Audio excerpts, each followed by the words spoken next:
some benefit. A few days ago, somebody passed away who wasn't given much attention in global circles. Yet when I read the news, I must confess that I felt an immense sense of sadness of Islamic history, a nostalgia for a past that once was. I didn't know the person, frankly. There's not much to know about him or to genuinely respect in him per se, but the concept and the life story of this person represents something that I think is relevant to all of us.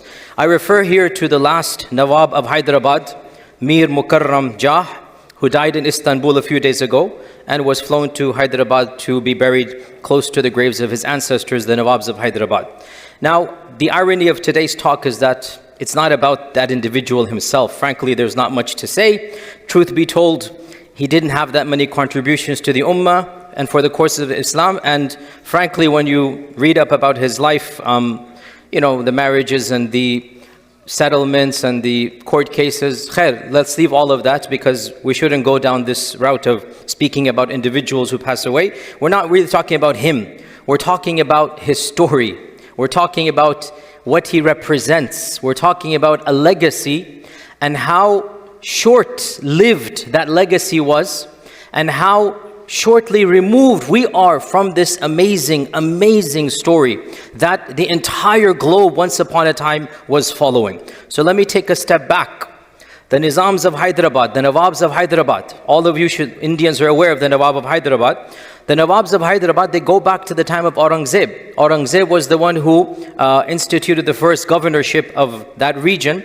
And as is the case, that person became very powerful and he started a mini dynasty under the Mughals. He didn't break away. He was under the Mughals, but essentially he's a king in his own way. He doesn't call himself king. So the Nawabs of Hyderabad, they go back to 1700s.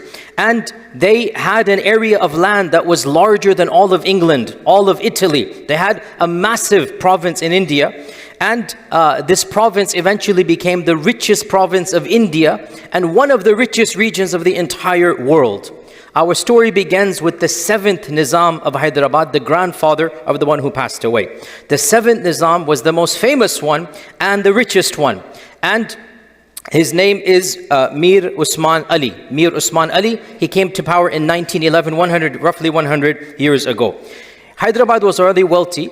Mir Usman Ali made Hyderabad one of the wealthiest regions of the world, and in the process, he became the wealthiest person alive at the time, and one of the wealthiest people in all of human history. It is said that he is in the top 5 people in all of human history in terms of wealth. And when he was alive, he was number 1 in the entire world. This is Mir Usman Ali, the grandfather of the one who passed away. And one of the reasons for this wealth was because he increased the production of diamonds from a particular region. I can't remember it right now. Golconda, something that I forgot where it is. You guys know? Is that right? Golconda? Yeah. So he banked on, pun intended, this region. He increased the production of diamonds, and for a period of time it became the number 1 diamond manufacturing plant in the world. And in fact, he had a paperweight that was composed of a diamond that was itself worth like $50 million, dollars. He would have it as a paperweight. That's how wealthy this person was. When Queen Elizabeth, the one that passed away, when Queen Elizabeth got married, this Nawab gifted her a custom-made necklace. This was the necklace you would always see her wearing in any public occasion.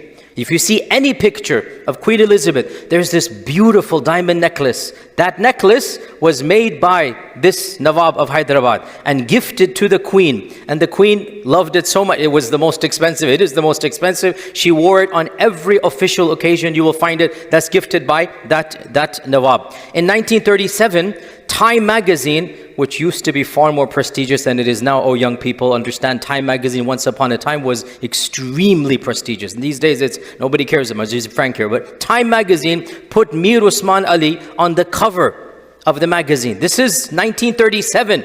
And it had the title, "The Richest Man Alive," the richest man in the world. This was Mir Usman Ali. We estimate, we would never know for sure, we estimate he was worth more than $250 billion. wealthier than Bill Gates and, Steve, anybody that you know. For the time, he had the equivalent in our times of $250 billion. And he had multiple palaces, multiple Rolls Royces, even though ironically he himself dressed very frugally. And he would eat very simple on one plate. So in his very personal life, he was very frugal, but he had a show of wealth. And he did help his people, and his people loved him. He introduced electricity. He made for himself a number of universities. The Usmania College, he built it in Hyderabad. He was a lover of Urdu, Sher Shairi. He introduced free education in the 1920s and 30s. Mandatory free education upon all of the children. And he even produced an English Journal of Islamic Studies, the first of its type. An English International Journal of Islamic Studies, and he called what he thought was the premier intellectual alive today who spoke English. You all know his name, Marmaduke Pickthall. And he called him to Hyderabad. And he financed him. Once upon a time they respected ulama and du'at. Anyway, this is a joke here. And he financed him and said, "Khalas, do what you want." And so for 15 years, Marmaduke Pickthall, the British guy, lived in India. And guess what project he did, financed by the Nawab, Marmaduke Pickthall?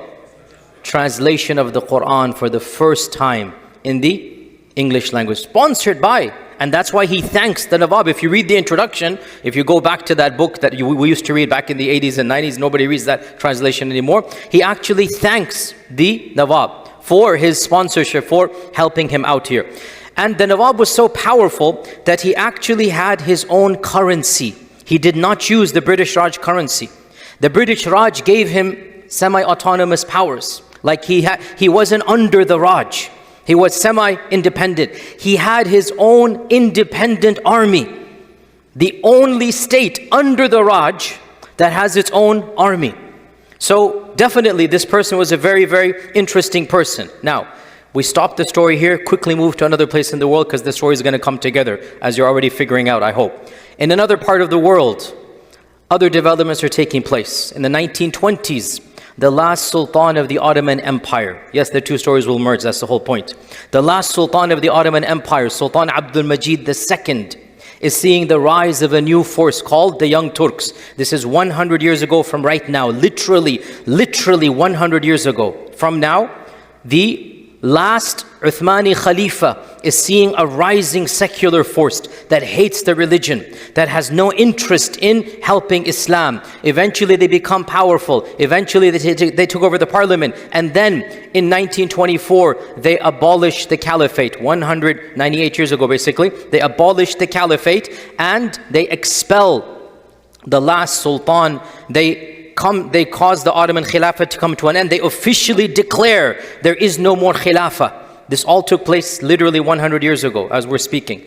And they sent Abdul Majid out of the country with his family with nothing in his purse and pocket, only the clothes on his back. In fact, he didn't even have a passport, and this gave him problems. It's so sad.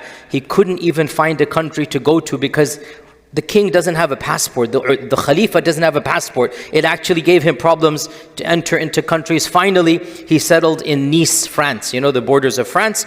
And the Red Cross, the Christian organization, gave him food stamps. For many months, he was struggling for food, the last sultan of the Ottoman Empire. And his news spread. The Red Cross, the Christian organization, published an advertisement to the Muslim world. Can you help your Khalifa? It's so sad. Can you help your Khalifa because we're running out of funds? Well, they didn't say Khalifa, but he needs help and whatnot. And this advertisement reached India. Now the story is about to merge.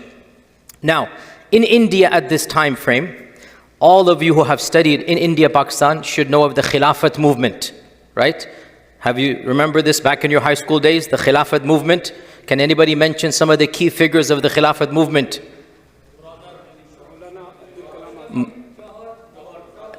Shaukat Ali, Muhammad Ali, Johar, all of these people, right? They were a part of the Khilafat movement, okay?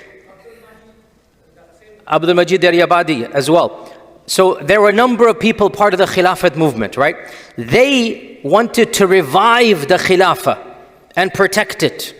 They come across this advertisement and they go to our guy, Nawab Saab. Okay? They go to the Nawab of Hyderabad and they say, do something.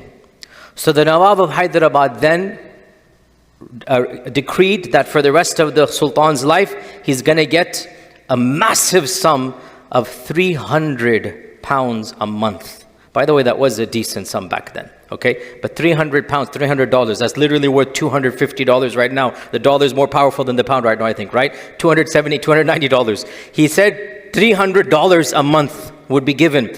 Back then it was a little bit more, maybe, I don't know, 3,000. It wasn't a massive, but it was enough to live off of. And this Sultan, the last Uthmani Sultan, he had only one daughter, Princess Durra Shahvar, that's the Turkish pronunciation if I'm not mistaken, and Urdu they say Dur Shahvar Khadija, right? So he only had one daughter. The Nawab suggested to marry this daughter to his son. Okay, now you see where the story is heading. The goal being that if Islam has a royalty, this is it here. The most powerful and rich dynasty of the Muslims and of mankind is marrying into the Ottoman Khilafah.